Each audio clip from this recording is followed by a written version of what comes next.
بسم اللہ الرحمن الرحیم۔ اللہ تعالیٰ کے فضل و کرم سے جامع مسجد غوثیہ مہر علی اس کا لکھائی والا جو کام ہے وہ تقریباً مکمل ہونے والا ہے، آدھے سے زیادہ ہو چکا ہے۔ مسجد نبوی کا جو نقش ہے وہ ہم نے لگایا ہے اس طرف، اور اس کے دائیں طرف جو ہے وہ کعبۃ اللہ کا نقش لگایا ہے۔ کعبۃ اللہ کا نقش ہے اس سائڈ پہ، اور یہ جو جگہ آپ دیکھ رہے ہیں اس جگہ پر اس کے درمیان میں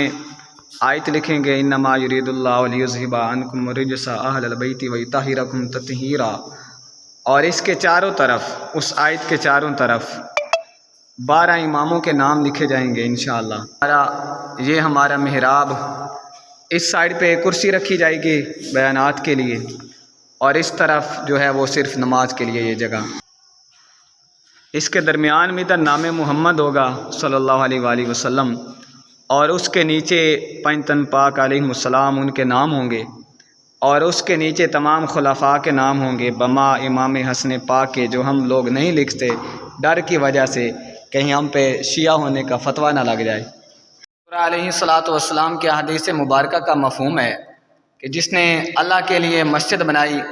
بے شک وہ تتر کے گھونسلے کے برابر ہی کیوں نہ ہو، تو اس کے لیے جنت میں اللہ رب العزت ایک محل تیار کرتا ہے۔ تو دعا ہے ان لوگوں کے لیے جنہوں نے اس کاوش میں، اس مسجد میں حصہ ڈالا۔ اللہ رب العزت ان کی کاوش کو، ان کی محنت کو، چاہے وہ جسمانی طور پر ہو یا وہ مالی طور پر ہو، اللہ رب العزت ان کی ہر طرح کی محبت کو، محنت کو، ان کی کاوش کو اپنی بارگاہ میں قبول فرمائے، آمین۔